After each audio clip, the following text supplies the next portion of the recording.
किसी ने कहा कि सच को तो तमीज ही नहीं बात करने की, देखो झूठ कितना मीठा बोलता है।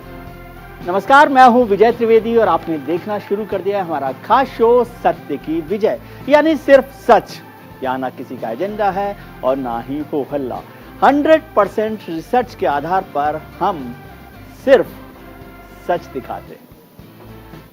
उनकी रिहाई पर किसी को कोई आपत्ति नहीं है। ये सेकंड टाइम कृष्णिया का मर्डर हो रहा है, जो फैसला बिहार सरकार ने लिया है। पब्लिक प्रोटेस्ट करने के बाद भी वो रिलीज कर रहा है बोले तो ये गलत है, बहुत गलत है।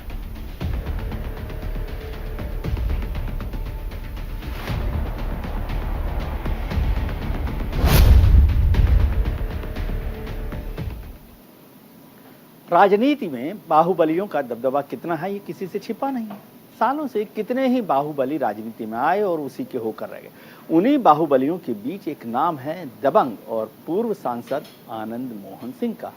आजाद भारत के वो पहले ऐसे राजनेता हैं जिन्हें पहली बार मौत की सजा सुनाई गई थी, लेकिन बाद में उसे उम्र कैद में तब्दील कर दिया गया। आनंद मोहन की रिहाई की जैसे ही खबर बाहर आई, बिहार और देश की राजनीति में इसको लेकर सियासत गरमाने लगी।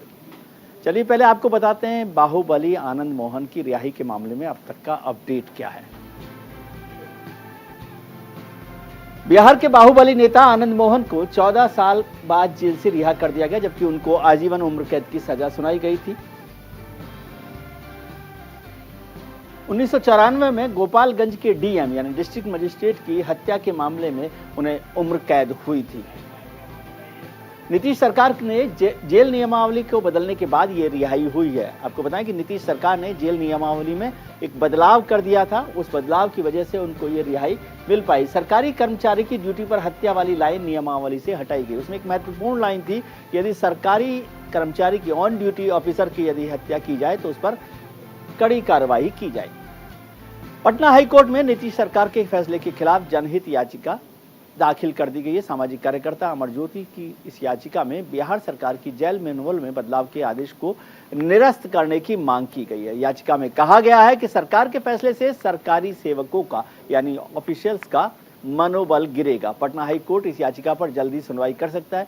वही अब बात करें संसद में 2019 में चुनकर पहुंचे माननीयों के आपराधिक पृष्ठभूमि की, तो आंकड़े सामने आएंगे, शायद आप चौंक सकते हैं। आइए आपको 2019 की एडीआर की रिपोर्ट बताते हैं, जिसमें आंकड़े दिखाए गए हैं कि किस तरह रही है। एडीआर की ये रिपोर्ट है एसोसिएशन फॉर डेमोक्रेटिक रिफॉर्म्स की।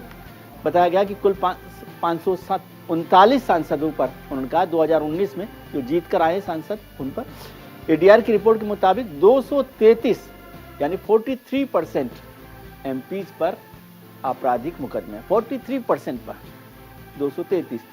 उसमें गंभीर आपराधिक केस 159 पर है, यानी 29% पर जो है गंभीर आपराधिक मामले हैं। 29% का मतलब हर तीसरा करीब करीब। 2019 में चुनकर आए 233 लोकसभा सांसदों पर आपराधिक मुकदमे दर्ज हैं। 543 में से 233 पर ये दर्ज है। बीजेपी के चुनकर आए कुल 116 सांसदों पर क्रिमिनल केस दर्ज है। जो सरकार में है 303 सांसद है, उसमें से 116 सांसदों पर क्रिमिनल केस रजिस्टर हैं, दर्ज हैं। और कांग्रेस के 29 सांसद हैं, हालांकि उनके सांसद भी 52 हैं। 52 में से 29 सांसदों पर आपराधिक मामले चल रहे हैं। जेडीयू के 16 सांसदों में से 13 सांसदों पर केस दर्ज हैं। एमपी, एमएलए और एमएलसी के खिलाफ अब तक कुल मिलाकर 4,984 केस पेंडिंग है। 4,984 केस पेंडिंग है। 2018 से 2021 के बीच नेताओं के खिलाफ मामलों में 862% की वृद्धि हुई है। 862% की इजाफा हुआ है 218 से। राज्यसभा की 233 में से 71 यानी 31% सांसदों पर आपराधिक केस लंबित है। पहले हमने बताया था लोकसभा के सांसदों का अब राज्यसभा के 233 में से 71 सांसदों पर आपराधिक केस दर्ज। गैंगस्टर से राजनेता बने आनंद मोहन सिंह की रिहाई पर एआईएमआईएम चीफ असदुद्दीन ओवैसी ने क्या कहा, आनंद मोहन सिंह की पत्नी लवली आनंद का क्या कहना था, क्या बयान आया, और आईएएस जो रहे जी कृष्णैया जिनका हत्या की गई थी उनकी पत्नी उमा की क्या प्रतिक्रिया है, वो आपको सुनाते हैं। ये सेकंड टाइम कृष्णिया का मर्डर हो रहा है, जो फैसला बिहार सरकार ने लिया है। और अफसोस की बात यह है कि बिहार के जो आईएएस ऑफिसर्स हैं, उनका एसोसिएशन है, वो बिल्कुल खामोश बैठे हुए हैं।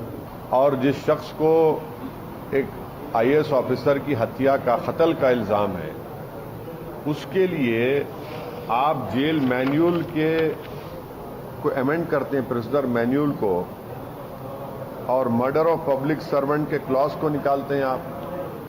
और ये बहुत ही हमारे लिए बहुत खुशी का पल है, तो उसको बयान नहीं कर सकते हैं शब्दों में। तो हम लोग के लिए तो ये खुशहाली का है कि होली, दिवाली, दशहरा हमारे बच्चों ने 15 साल से नहीं मनाया, तो मनेगा, और खुशी, यही खुशी सबसे बड़ा है। ये गलत है, बहुत गलत है। ऐसा केसेस को एंकरेज नहीं करना चाहिए चीफ मिनिस्टर को और कोई भी पॉलिटिकल लीडर्स को। और उसको बाद में इलेक्शंस में खड़ा हुआ तो भी पब्लिक थोड़ा ये होकर उसको वोट मत डालना। वो तो सेंट्रल गवर्नमेंट का सर्वेंट है, इसलिए हम विनती करते हैं प्राइम मिनिस्टर जी को भी और प्रेसिडेंट जी को भी थोड़ा सा इंटरवीन करके इसको वापस लेना बोल के। आनंद मोहन की रिहाई के राजनीतिक पहलू पर अगर गौर करें तो सत्ताधारी नीतीश कुमार यानी जेडीयू की नेतृत्व वाली महागठबंधन की सरकार है, उसे लगता है कि बिहार के राजपूत समाज का समर्थन उसे लोकसभा चुनाव में मिल सकता है, तो भारतीय जनता पार्टी भी इस वोट बैंक को अपने साथ जोड़े रखना चाहती है। ऐसे में आज का सवाल है कि क्या अपराधियों के बिना चुनाव जीतना आसान नहीं है? क्या चुनाव आयोग को कानूनी ताकत देने की जरूरत है? तो क्या एमपी एमएलए कोर्ट के जरिए लंबित मुकदमों का तेजी से निपटारा हो रहा है? आज इसी मुद्दे पर चर्चा करेंगे। हमारे साथ जुड़ रहे खास मेहमान भारतीय जनता पार्टी के नेता प्रवक्ता वैभव अग्रवाल साहब, जेडीयू पार्टी के राष्ट्रीय प्रवक्ता प्रोफेसर के त्रिपाठी साहब, एडीआर के संस्थापक सदस्य प्रोफेसर जगदीप छोकर साहब और दिल्ली पुलिस के पूर्व डीसीपी एलन राव साहब। आप सबका बहुत बहुत स्वागत है। प्रोफेसर त्रिपाठी, सबसे पहले आपके पास आकर समझना चाहता हूं, इतनी मोहब्बत क्यों है आपको क्रिमिनल बैकग्राउंड के लोगों से? मोहब्बत तो क्रिमिनल बैकग्राउंड से माननीय नीतीश कुमार का कभी वास्ता ही रहा जी। एक साफ सुथरी छवि के नेता हिंदुस्तान के पॉलिटिक्स में अगर आज देखा जाए तो ऐसा कोई नेता नहीं है। माननीय नीतीश कुमार की जो छवि है, उस छवि, उस स्तर का, जो 8 बार मुख्यमंत्री का शपथ लेता जी, और भारतीय राजनीति के केंद्र में करीब 15-20 वर्षों तक बड़े बड़े मुख्य पदों पे रहा हो, और उसके कुर्ते पे एक अगर दाग नहीं है तो उसके साथ एक क्रिमिनल बैकग्राउंड को पैचअप करना है अच्छी बात। जहां तक सवाल है नीतीश कुमार का, जो परिवर्तन अभी आप कह रहे हैं किया गया है, वो आम और खास को हटाया गया है जी। जो 2012 में माननीय नीतीश कुमार ने परिवर्तन किया था कि कोई भी अगर इस तरीके का है जो सरकारी कर्मचारियों के को हत्या करता है तो उसके खिलाफ वो उसकी सजा होनी चाहिए पूरी जी। लेकिन उसके पहले ही देखिए, वो आप भी जानते हैं, आप वरिष्ठ पत्रकार हैं हिंदुस्तान के जी, तो आप ये जानते हैं कि जेलों में बड़ी मॉनिटरिंग होती है जी। जो आजीवन कारावास के होते हैं उनमें हमेशा मॉनिटरिंग होती रहती है, उनका व्यवहार कैसा है, उनका चलन कैसा है, उसकी रिपोर्ट सरकार को आती है। अब जहां तक सवाल है इस अनुच्छेद को बदलने का जी, तो ये देखिए, सरकार जो जनता से चुन कर आती है, उस सरकार को फैसला देने का हक क्यों और आम और खास ना बनाए कि भाई अगर बराबर किसी की अगर डेथ हो गई है, किसी आम जनता की हत्या हुई है और किसी सरकारी कर्मचारी की हत्या हुई, तो दोनों में कोई फर्क नहीं है जी। ये कहने का मतलब जान सबकी बराबर है जी। इसलिए माननीय नीतीश कुमार ने अभी जो निर्णय लिया है, उनका जो कैबिनेट है जी, तो उस पर कोई सवाल नहीं है, वो नियम के साथ ही लिया गया है जी। वो हर प्रदेशों में तो इससे बड़ा होगा प्रोफेसर त्रिपाठी, इससे बड़ा आराम मिलेगा सरकार को काम करने में, जो उसके अफसर हैं उनकी हिम्मत बढ़ेगी। आराम सरकार को नहीं मिलेगा, लेकिन एक प्रोविजन है, वो आपके यहाँ उत्तर प्रदेश में भी है, बिहार में भी है, गुजरात में भी है, अभी बिल्किस बानो वाले केस में भी उन्होंने छोड़ा है जी। ये राज्य सरकारों को अधिकार है। ठीक है, प्रोफेसर जगदीप छोकर साहब, आपके पास आना चाहता हूं। आप बहुत परेशान करते हैं राजनेताओं को, ये रिपोर्ट बनाते रहते हैं आपराधिक मुकदमों की और तमाम लोगों को बताते रहते हैं कि अपराधी कितने हैं। छोकर साहब ने बहुत परेशान कर रखा है राजनेताओं को, क्या जरूरत है इतना सच बोलने की प्रोफेसर साहब?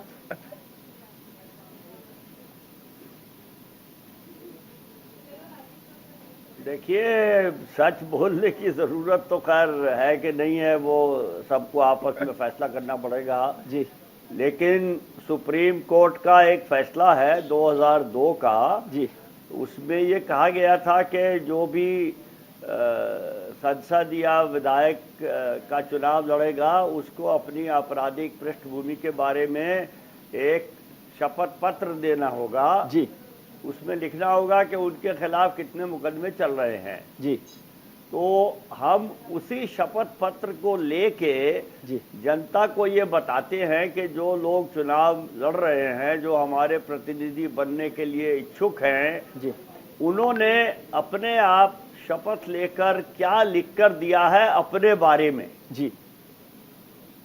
फर्क सिर्फ इतना है कि हम लोग वो बात बताते हैं जो हमारे प्रतिनिधि बनने वाले लोग अपने आप लिख के देते हैं जी। उनकी बात सबकी बताते हैं। राजनीतिक लोग दूसरों की बात बताते हैं, अपनी बात नहीं बताते हैं। जी। तो हमारी इच्छा किसी को तंग करने की नहीं है। हमारी इच्छा ये है कि जो मतदाता हैं उनको ये सही सूचना मिले कि जो व्यक्ति विशेष हमारे प्रतिनिधि बन जाते हैं उनकी आपराधिक, शैक्षणिक या पैसे वाली पृष्ठभूमि क्या है। जी। तो हम तो जनता को सूचित करते हैं जो ये लोग खुद लिख के देते हैं। जी। प्रोफेसर साहब, अगर ये सब लिखने से परेशान होते हैं तो इसमें फिर हम क्या करें। जी, आपने एक बात पे बहुत जोर दिया कि जो वो खुद लिख कर देते हैं, यानी उसमें भी कुछ और कम ज्यादा हो सकता है, पहली बात। दूसरा, आपको लगा कि ये जो बदलाव आया चुनाव की राजनीति में सुप्रीम कोर्ट के फैसले और आपकी एक्सरसाइज के बाद, क्या उससे कोई बड़ा बदलाव आया है? क्या राजनीति में सफाई का काम हो पाया है? नहीं, कोई बदलाव नहीं आया, बल्कि बदलाव आने की बजाय स्थिति खराब हुई है। जी। 2004 की लोकसभा में 25% सदस्य थे जिनके खिलाफ आपराधिक मामले थे। जी। 2009 में वो 25% से बढ़कर 30% हो गए। जी। 2019 में 14 में करीब 31% हो गए, नहीं 31 नहीं, करीब 35% हो गए। ये तो 43% बता रहा है आपका आंकड़ा जो है। 2014 में 34% है। 2019 की लोकसभा चल रही है जी, उसमें 43%। इसमें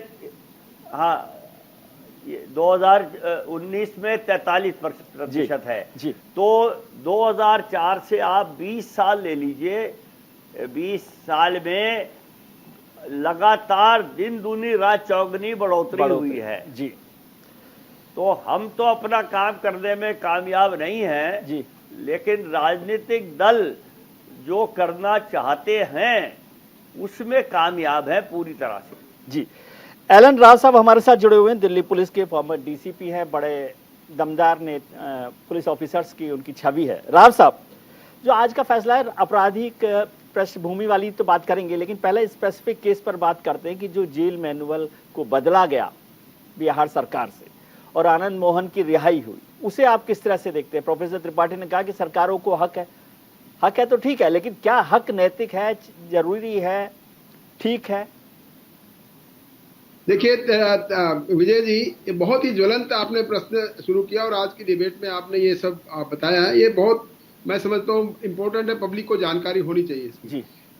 ये बात ठीक है कि पब्लिक से चुने हुए नेताओं को कानून में बदलने का हक है जी। इसमें कोई डाउट नहीं है, लेकिन साथ साथ कोई भी कानून में बदलाव लॉजिकल होना चाहिए। ये नहीं है कि अपने मतलब से 2012 में इनको सूट करता था उन्होंने कर दिया, आज उनको उल्टा सूट कर रहा तो उसको उल्टा कर दिया, ये कोई बात नहीं है। पब्लिक भी देखती है जी। और सबसे बड़ी बात इसमें यह है कि वो जो आईएएस ऑफिसर्स हैं, जो एसोसिएशन है, जितना मैं नॉट ओनली आईएएस ऑफिसर, जितने सरकारी कर्मचारी हैं जिनकी सुरक्षा के लिए ये कानून 2012 में कहा गया था कि इनकी मौत की सजा 20 साल से कम नहीं होगी, ये बहुत अच्छी बात थी, क्योंकि अपराधियों के मन में ये डर होना चाहिए कि अगर सरकारी ऑफिसर के साथ हत्या करेंगे या कोई भी क्राइम करेंगे तो उसका नतीजा आपको भुगतना पड़ेगा। वो डर बना रहना चाहिए, पब्लिक के लिए भी अच्छा है और जो सरकारी कर्मचारी उनके लिए भी अच्छा है। लेकिन उसको अपनी राजनीतिक सुविधा के लिए फिर चेंज कर देना, ये मैं बिल्कुल बर्दाश्त नहीं कर सकता और मैं ना बिल्कुल इसको सपोर्ट नहीं कर सकता। और साथ साथ ये अनैतिक भी है।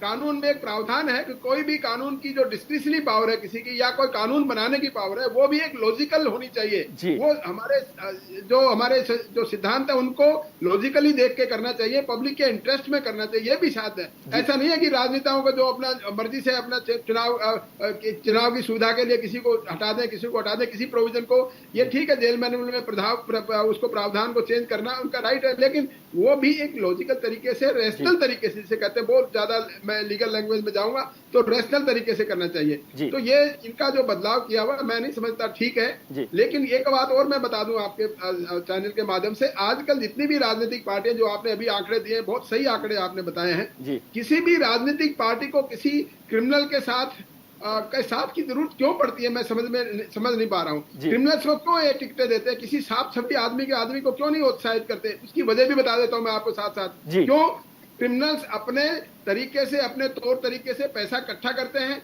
पार्टी फंड में जमा करते हैं, और उसी पैसे को यूज करके पब्लिक को या तो लालच देते हैं, या धमकाते हैं, या करके अपने पक्ष में वोट लेते हैं, और वो जीतने की कैपेसिटी रखते हैं। ये वजह है, हमें इस वजह को ब्रेक करना चाहिए। माननीय सुप्रीम कोर्ट ने बड़ा स्पष्ट कुछ साल पहले एक ऑर्डर किया था कि साफ छवि के आदमी आने के लिए उनको अपना एफिडेविट देना पड़ेगा, कितने क्रिमिनल केसेज हैं, और उस एफिडेविट को आपको वेबसाइट पे डालना पड़ेगा, चुनाव कमीशन की वेबसाइट पे। वो सारा हो रहा है, लेकिन उसका प्रभाव, जैसे अभी मेरे से पहले प्रवक्ता कह रहे थे कि नहीं, वो उसका प्रभाव उल्टा पड़ रहा है, यानी कि बहुत ज्यादा संख्या बढ़ रही है। तो राजनीतिक लोगों को सोचना चाहिए कि हमें पब्लिक के इंटरेस्ट में क्रिमिनल्स को दूर रखना चाहिए राजनीति से।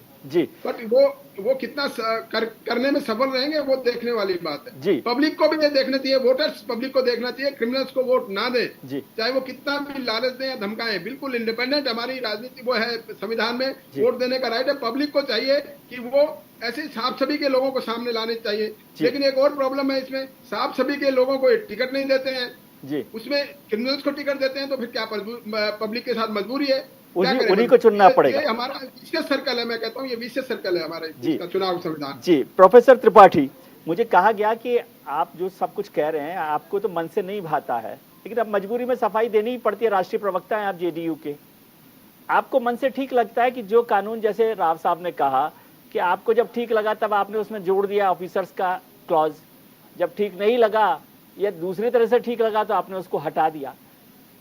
राजनीति को छोड़िए, प्रोफेसर हैं आप, तो आप मन से तो ये बात बताइए कि ये बात आपको ठीक लग रही है। अधिकार को छोड़िए। लोकतंत्र में अपराधीकरण जो हुआ है, ये राजनेताओं और सिस्टम की कमजोरी से।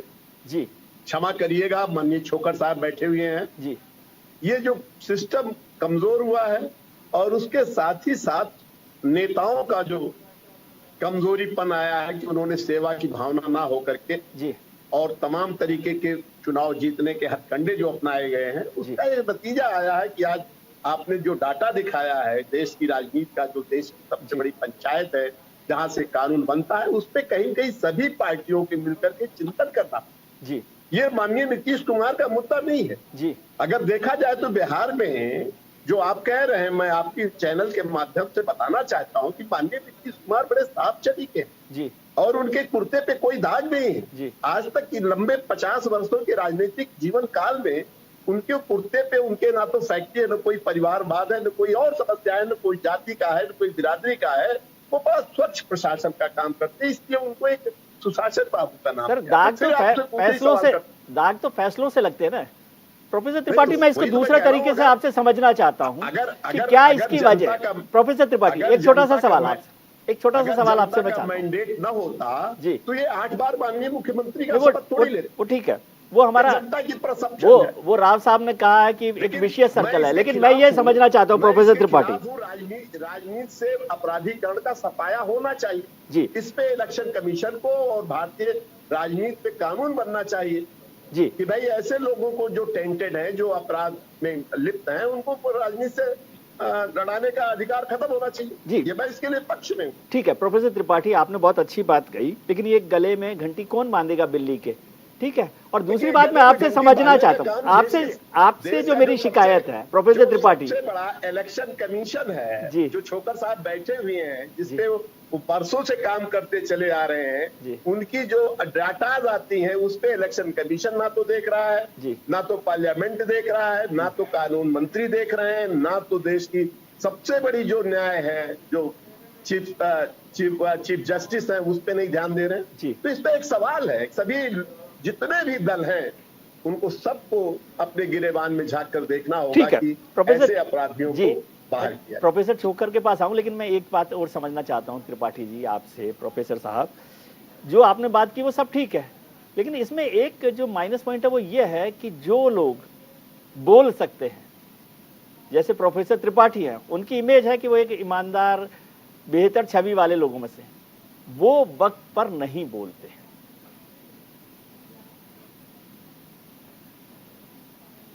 प्रोफेसर त्रिपाठी, हाँ आपसे पूछ रहा हूं, क्या उसकी एक बड़ी वजह यह नहीं है कि जब बोलना चाहिए आपको, जहां बोलना चाहिए वहां नहीं बोलते?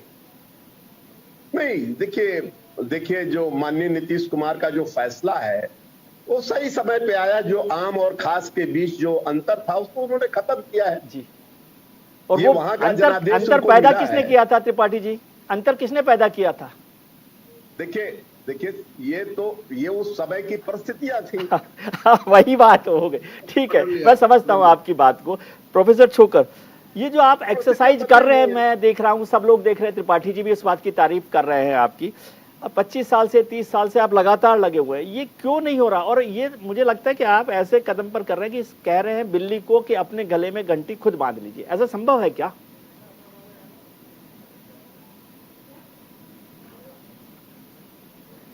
देखिए, ऐसा है, गली बिल्ली अपने गले में घंटी खुद नहीं बांधेगी, ये सही है जी।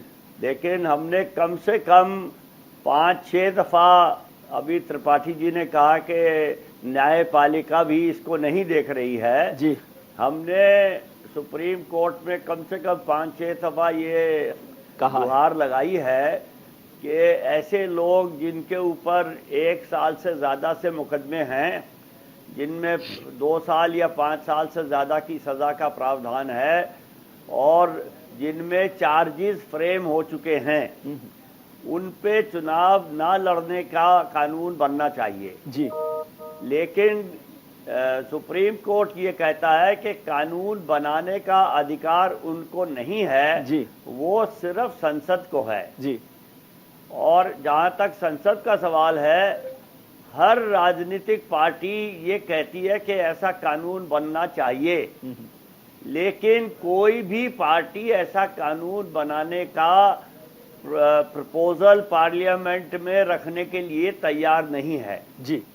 अभी त्रिपाठी जी ने कहा कि ये नीतीश कुमार की बात नहीं है, तो यही अजीब विडंबना है कि सारे राजनीतिक दलों की ये बात है जी, लेकिन किसी भी राजनीतिज्ञ की बात नहीं है जी। ठीक है, बिल्कुल आप ठीक बात कर रहे हैं। हर पॉलिटिकल पार्टी में यही हाल है। हाँ जी। हमारे साथ वैभव अग्रवाल साहब भी जुड़ गए हैं, भारतीय जनता पार्टी के नेता हैं, सरकार में है, सरकार में उनकी पार्टी है, बड़े बहुमत के साथ है। मेरे पैनल की प्रॉब्लम क्या है कि सभी लोग एक तरफ के हैं, वैभव जी भी है, लेकिन कहाँ बोलना चाहिए वहां नहीं बोलते सब लोग। प्रोफेसर त्रिपाठी भी है, वैभव जी भी अब आ गए हैं, वैभव जी को मैं जानता हूं। वैभव जी, ये बात हो रही थी, बात तो सारी आपको पता ही है, सब आपके मित्र ही हैं। क्योंकि आखिर में दिखाएंगे, हम चर्चा कर रहे हैं राजनीति में अपराधीकरण की। हमारे साथ खास मेहमान जुड़े हुए हैं, एडीआर के संस्थापक सदस्य प्रोफेसर जगदीप छोकर साहब है, दिल्ली पुलिस की former DCP L N Rao साहब है, प्रोफेसर के त्रिपाठी है, राष्ट्रीय प्रवक्ता है जेडीयू के, और वैभव अग्रवाल साहब है, भारतीय जनता पार्टी नेता। वैभव जी, आपसे समझना चाहता हूं, अभी आपने सुना होगा शायद गिरिराज जी को भी, जो केंद्रीय मंत्री है भारत सरकार में, उन्होंने कहा कि कोई आपत्ति नहीं है, किसी को आपत्ति नहीं है आनंद मोहन की रिहाई से। कल तो उन्होंने कहा था कि आनंद मोहन जी बेचारे बलि का बकरा बनाए गए, तमाम तरह की चीजें। आपने कहा कि राजनीति की बू आती है। तो ये जो फर्क है, सब पार्टीज अपने अपने लेवल पर अपने अपने इंटरेस्ट के साथ काम कर रही हैं। और जो हम डिबेट शुरू कर रहे थे, जहां से की थी, आपकी भूमिका इसलिए इंपॉर्टेंट है कि क्या भारतीय जनता पार्टी, जो देश में सबसे बड़े बहुमत वाली सरकार के साथ चल रही है, इतने सारे आपने रिफॉर्म किए हैं, वैसे आपके कोर एजेंडा में कभी इलेक्टोरल रिफॉर्म नहीं रहा, लेकिन एक मौका आपके पास है कि इलेक्टोरल रिफॉर्म करें। देखिए विजय भाई, अपन इलेक्टोरल रिफॉर्म्स पे आएंगे, लेकिन पहले अपने को ये समझ लेना चाहिए कि परिप्रेक्ष्य क्या है जिस परिप्रेक्ष्य में मैं बोल रहा हूँ, और वो परिप्रेक्ष्य क्या है जिस परिप्रेक्ष्य में गिरिराज सिंह जी बोल रहे हैं। ठीक है, हमें गलत नहीं समझना है कि डिफरेंस क्या है। आप हो सकता है उसको आनंद मोहन के इर्द गिर्द ले रहे हैं। मैं आनंद मोहन, कौन है आनंद मोहन? कोई नहीं है आनंद मोहन। मैं आनंद मोहन के इर्द गिर्द नहीं ले रहा हूं, मैं देश के परिप्रेक्ष्य में बात कर रहा हूं, मैं देश के कानून के परिप्रेक्ष्य में बात कर रहा हूं। और जिस तरह ये कानून बदला गया उसमें राजनीति की बो आ रही है। इसका मतलब आप देश के कानून के साथ, आप देश के कानून को, क्योंकि law and order state subject है, तो आप उसको मन मर्जी के मुताबिक बदलने की क्षमता रखते हैं। वो किसी भी सत्ताधारी पक्ष के लिए खतरनाक है। लेकिन मैं आपसे समझना चाहता हूं कि आपके पास जो मौका है इलेक्टोरल रिफॉर्म्स का, क्या आप चाहेंगे कि आपकी पार्टी एक बड़ा काम कर सके? ये विजय भाई, इलेक्टोरल रिफॉर्म्स की जहां तक बात है, आप देखेंगे पिछले 9 सालों में इलेक्टोरल सिस्टम को इतना इंप्रूव करके स्मूथ कर दिया गया है। सबसे पहले तो ये हो गया कि जो इलेक्टोरल बॉडीज हैं स्टेट में या सेंटर में, उनको एक सेपरेट, वो ऑटोनोमस होने थे लेकिन वो कभी रहे नहीं, तो उस एजेंसी को एक ऑटोनोमस राइट दे दिया फंक्शन करने का।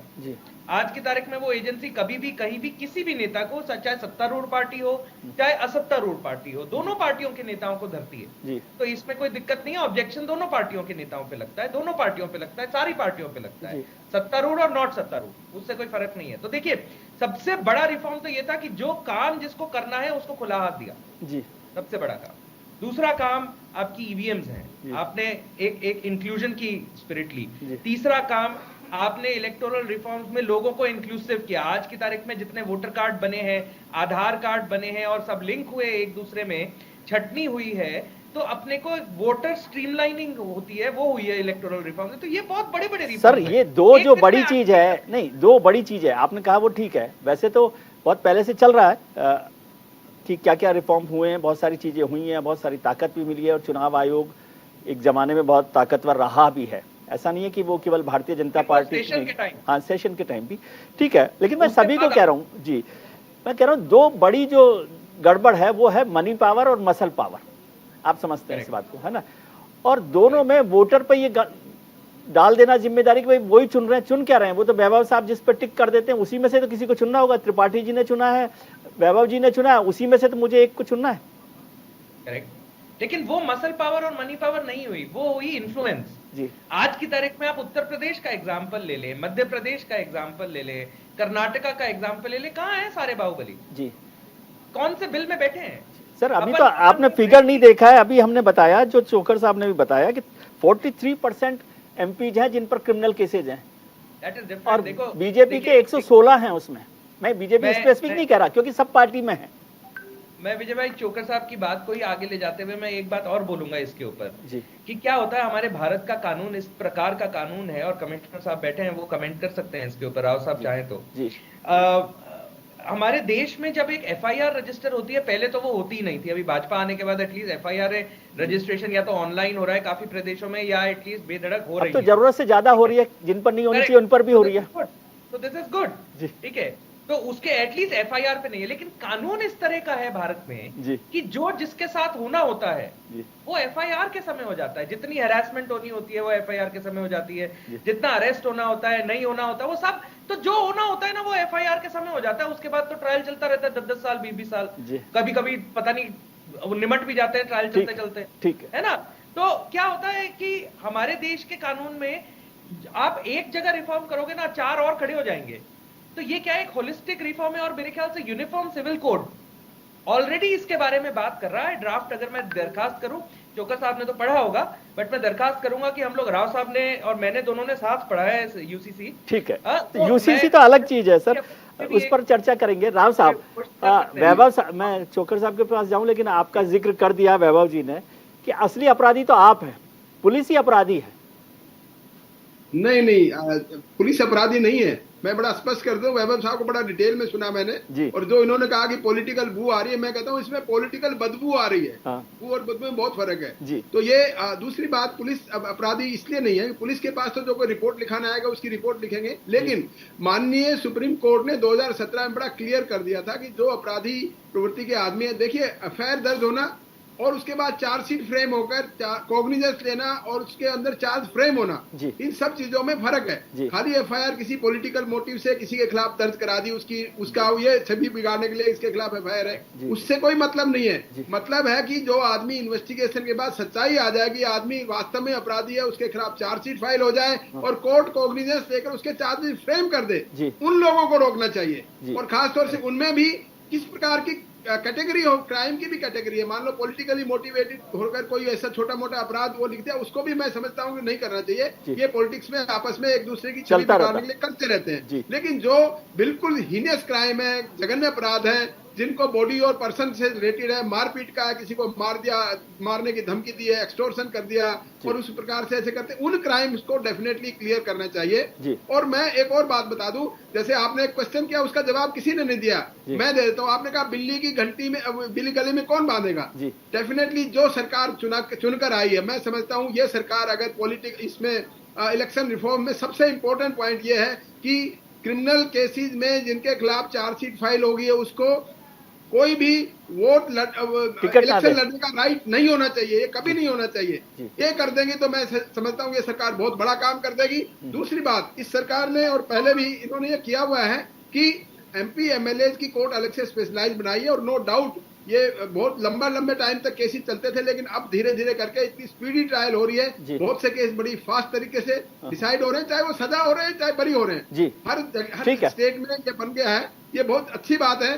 इससे ये है कि कई पॉलिटिकल लीडर कहते हैं हमको तो वैसे फंसा दिया गया तो भैया बरी हो जाओ, और कोई कहते हैं कि नहीं हम ये कर रहे हैं, तो ये सारी चीजें सरकार कर तो ठीक रही, लेकिन ये वाली बात अगर हो जाएगी, मैं समझता हूँ साफ सभी के आदमी इलेक्शन में आने लगेंगे, हमारे देश की छवि और ज्यादा बढ़ेगी, क्रिमिनलाइजेशन पॉलिटिक्स में कम से कम होगा, और कम से कम क्या कहता हूँ धीरे धीरे मैं कहता हूँ खत्म हो जाएगा। पब्लिक के पास, जैसा आपने अभी कहा, वैभव जी ने कहा, कोई ऑप्शन नहीं है ना। क्रिमिनल 10 क्रिमिनल्स में से 10 चुनना तो उसी में से है, 4 क्रिमिनल है, तो पब्लिक कहाँ वोट देगी उनको? और अच्छी अच्छी पार्टी वालों के लोग, क्रिमिनल बैकग्राउंड के लोग होते तो क्या करेंगे?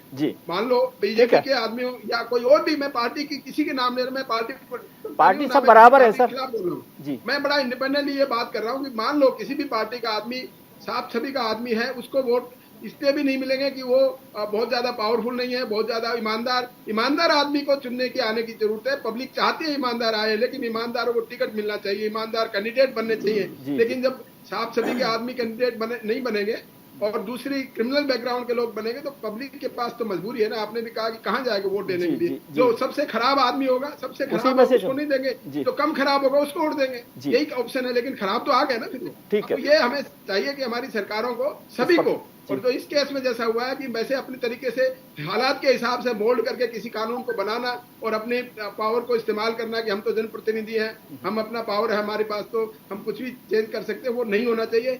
कानून में भी यही है कि रैशनल तरीके से उसको यूज किया जाना चाहिए अपनी पावर को। कोई भी पावर अनलिमिटेड और अनफेटर्ड नहीं है। ठीक है, अपनी पावर को इस्तेमाल करते हुए रैशनल तरीका दिमाग लगा के पब्लिक इंटरेस्ट में उसका कोई फैसला लेना चाहिए। ठीक है, वो तो वैभव साहब तो ये कह रहे थे दरअसल राव साहब की पहले तो एफआईआर करते नहीं दर्ज, फिर दर्ज करते हैं तो राव साहब की मर्जी से करते हैं, फिर चार्जशीट भी अपने हिसाब से करते हैं, और चार्जशीट देखते वक्त राव साहब नॉर्थ ब्लॉक में देखते हैं। वो तो इसकी चर्चा कर रहे थे। मैं क्लियर कर देता हूँ इसको। एफआईआर दर्ज करना आज की डेट में थोड़ा सा, ये बात भी सही है, कई जगह नहीं होती है, मैं इसमें ओपनली मान रहा हूँ, लेकिन हाँ ज्यादातर एफआईआर दर्ज होती है और इन्वेस्टिगेशन में अपनी मर्जी से चार्जशीट फाइल नहीं होती है।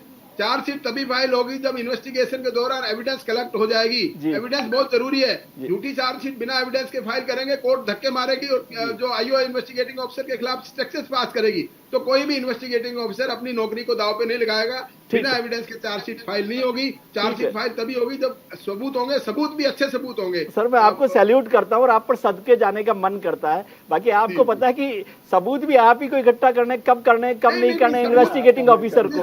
खैर प्रोफेसर छोकर क्लियर बता दूं, सबूत पुलिस कभी मैन्युफैक्चर नहीं करती है। जी नहीं, मैन्युफैक्चर नहीं करती है, लेकिन कब पेश करने ये तो कर सकती है।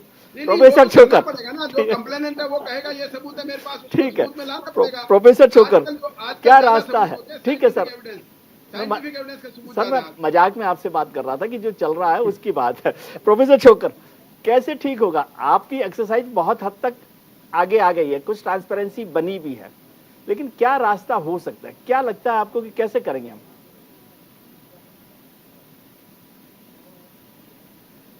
देखिए, मैं आपको रास्ता तो खैर इस समय बता नहीं सकता, लेकिन अगर कभी समय होगा तो बताऊंगा जी। लेकिन मैं ये जरूर कहना चाहता हूं कि अभी जो वैभव जी ने कुछ 3-4 बातें कही जी, मैं उनसे एग्री नहीं करता जी। चुनाव आयोग को शक्ति कानून और कॉन्स्टिट्यूशन देता है, कोई राजनीतिक पार्टी या कोई सरकार नहीं देती जी। राइट। और जो स्टेट इलेक्शन कमीशन है उनको शक्ति चुनाव आयोग कॉन्स्टिट्यूशन देता है, स्टेट गवर्नमेंट नहीं देती जी। और स्टेट इलेक्शन कमीशन से तो केंद्र सरकार का तो कोई ताल्लुक ही नहीं है जी।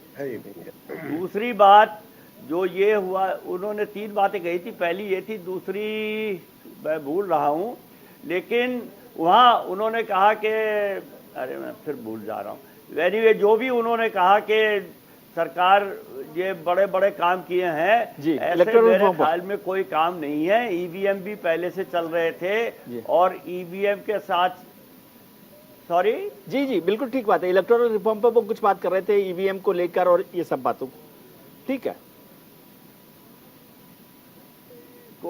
ईवीएम के साथ वीवीपैट है, वीवीपैट में काफी दिक्कतें हैं जी। और जहां तक बहुत लोग तो ये कह रहे हैं कि चुनाव आयोग जितना आज से 10 साल पहले स्वतंत्र था उतना स्वतंत्र नहीं है जी। अभी सुप्रीम कोर्ट ने चुनाव आयोग की अपॉइंटमेंट पे भी एक जजमेंट दिया है जी। उससे भी बहुत कुछ पता लगता है जी। तो यहाँ हम लोग टेलीविजन पे बैठ के कुछ भी कह दें उससे कुछ फर्क पड़ता नहीं है जी। दूसरी बात यह है, वो कह रहे थे कि बाहुबली सारे कहाँ हैं जो बिल में बैठे हैं, आपने खुद ही कह दिया वो सबसे बड़ा बिल तो लोकसभा है जी, वहां बैठे हैं सारे बाहुबली जी। तो ये कोई भी राजनीतिक दल चुनाव सुधार करना नहीं चाहता। ये चुनाव सुधार तभी होंगे जब जनता इनसे दुखी हो जाएगी जी। और सब नोटा को वोट देना शुरू करेंगे जी।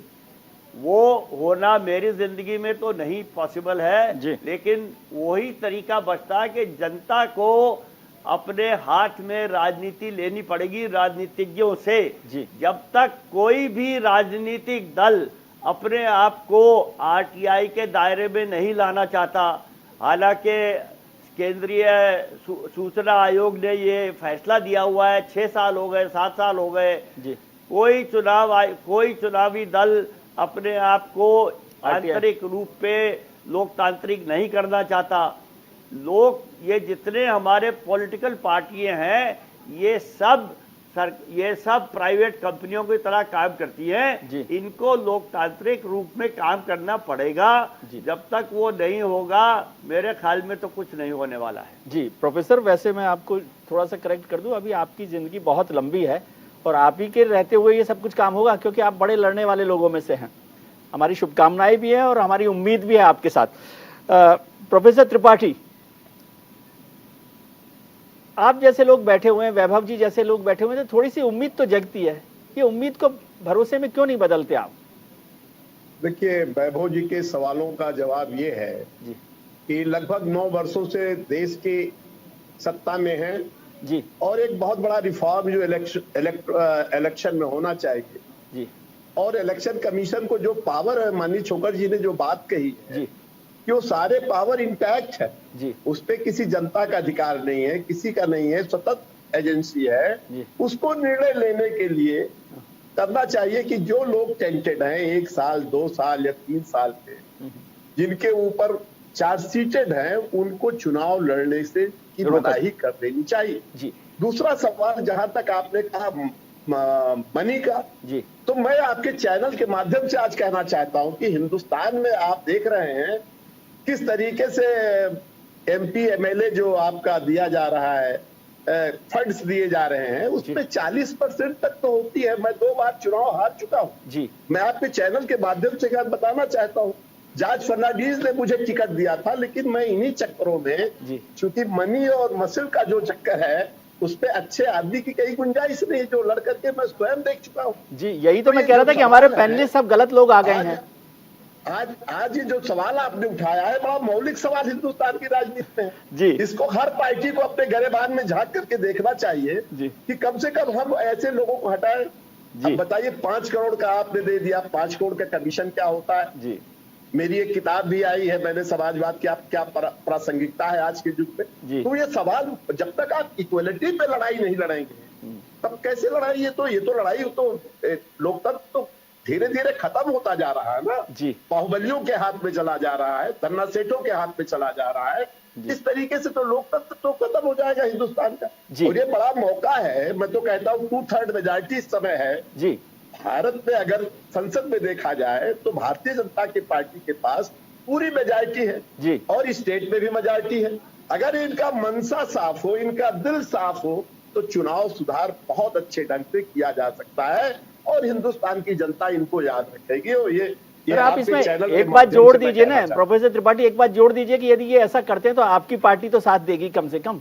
देखिए इन मुद्दों पे जो मुद्दे अच्छे रहे उस पे जनता का हमेशा सपोर्ट रहा है। ठीक है वैभव जी, देश के राष्ट्र ये इतना बड़ा मौका है, प्रोफेसर त्रिपाठी भी वही बात कर रहे हैं, छोकर साहब भी वही बात कर रहे हैं, और भारतीय जनता पार्टी इससे डरने की बात नहीं बल्कि एक नई राजनीति आप ला सकते हैं कि जब अपराधीकरण को कम कर देंगे, मनी पावर को कम कर देंगे तो उससे आप ही के लोग बेहतर जीत कर आएंगे। देखिए विजय भाई, त्रिपाठी साहब ने, चोकर साहब ने जो बोला उसका सम्मान करता हूं। दोनों बहुत, उन्होंने मतलब मेरे और आपसे और राव साहब से तो बहुत ज्यादा झेला भी है और देखा भी है जी।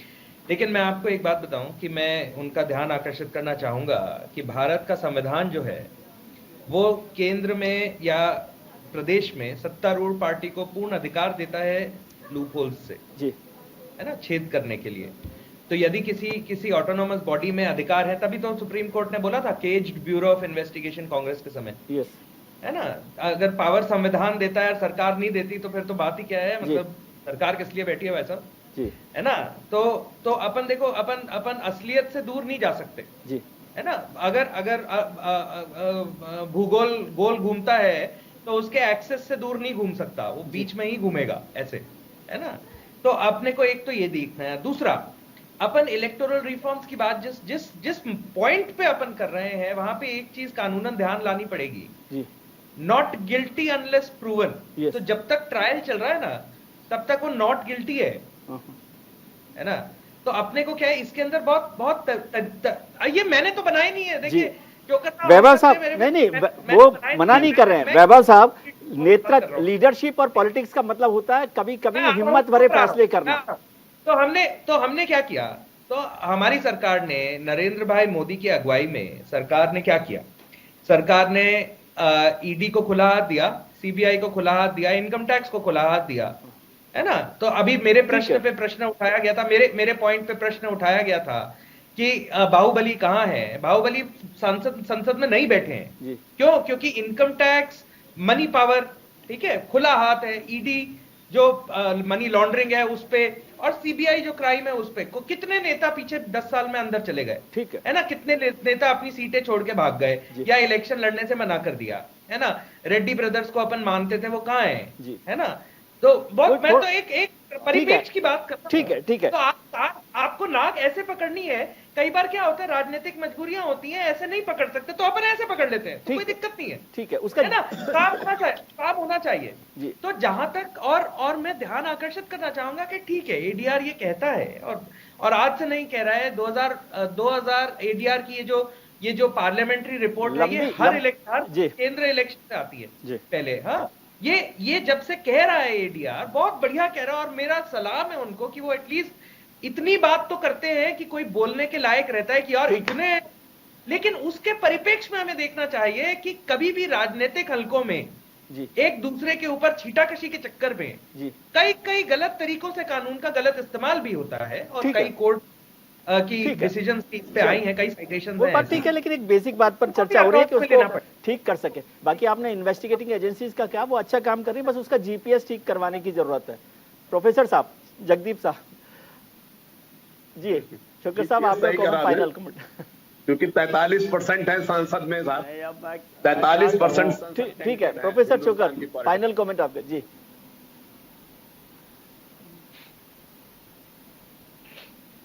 देखिए अब मैं क्या कहूँ, वैभव जी ने बड़ी अच्छी अच्छी बातें कही हैं कि सारे बाहुबली जेल के अंदर हैं, संसद में कोई भी नहीं है, सारे पैसे जो गलत तरीके से पैसे कमाते थे वो जेल के अंदर है, आईटी ने उनको ठीक कर दिया है।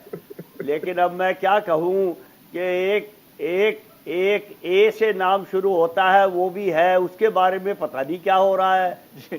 तो दुनिया, ये देश में जो हो रहा है सब जानते हैं, हम अच्छी मीठी मीठी बातें कर सकते हैं, लेकिन हम सच्चाई से दूर भाग नहीं सकते जब हम अपने अंदर में देखेंगे। जी ठीक है, तो ये छोड़िए इन बातों को, अब जो हो गया सर, तो हो आपकी गया। लड़ाई में सब लोग साथ हैं, ये एक बात है। वैभव जी भी साथ है, त्रिपाठी जी भी साथ है। राव साहब फाइनल कमेंट छोटा सा आपका। अरे कोई साथ नहीं है, आप ही साथ हैं। और मैं मीडिया ठोकर साहब से बड़ा सहमत हूँ, और मैं फाइनल कमेंट यही कहूंगा, सभी पार्टी पॉलिटिक्स हमारे देश में राजनीतिक अगर सुधार करना है, सभी को एक प्लेटफॉर्म पर आकर ईमानदारी के साथ में इस वाला रिफॉर्म को जरूर करना चाहिए, सपोर्ट करना चाहिए कि कोई भी क्रिमिनल कैटेगरी का आदमी हमारे इलेक्शन में लड़ने के लिए उसको ऑथोराइज ना किया जाए। इसमें कानून बनाए, और कानून बनाने के बाद में माननीय सुप्रीम कोर्ट ने जो निर्देश दिए हैं उनको अक्षर से पालन किया जाए। उनके पार्लियामेंट जो इनका जो जजमेंट है उसका एक आत्मा है, उसको देखना चाहिए, क्यों करना चाहिए। हमारे देश में अगर सुधार वास्तव में लाने, पब्लिक की प्रॉब्लम्स को दूर करना है, तो साफ सभी के आदमियों को राजनीति में आने के लिए प्रोत्साहित करना चाहिए, ताकि हमारे जो प्रॉब्लम्स हैं उनको ठीक से सुना। मैं एक बात और बताता हूँ, हमारे देश में कमी नहीं है, बहुत अच्छे अच्छे लोग हैं जो पार्टी में आना चाहते हैं, लेकिन यही क्रिमिनलाइजेशन की वजह से वो आने में गुरेज करते हैं। उनको पता है ईमानदारी काम नहीं करेगी, बेईमानी करनी पड़ेगी। राव साहब उस चक्कर में त्रिपाठी जी 2 चुनाव हार गए। प्रोफेसर चोकर, आपने फाइनल कमेंट छोटा सा। बिल्कुल, जैसे आदमी, जैसे मैंने सुना इनको बहुत अच्छी इनके विचारधारा है, ऐसे लोगों को आना चाहिए। जी प्रोफेसर चोकर, छोटा सा कमेंट आपका, बिल्कुल वक्त नहीं है। वही वजह हमारा विशेष सर्कल, वही सर्कल है, बस इसमें घूमते रहते हैं हम।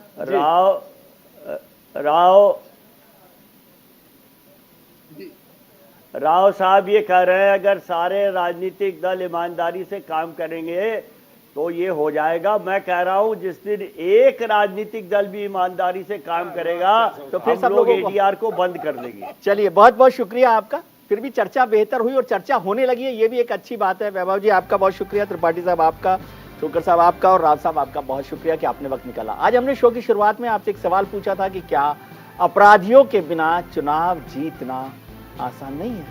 इस पर 52% लोगों ने हाँ के पक्ष में अपना वोट किया है, वहीं 48% लोग इसके पक्ष में नहीं है। बाकी तो आप खुद समझदार हैं। आज के कार्यक्रम में इतना ही। उम्मीद करता हूं कि आपका आने वाला कल आज से बेहतर हो। आप अपना ख्याल रखिए और उनका ख्याल रखिए जो आपका ख्याल रखते हैं। नमस्कार।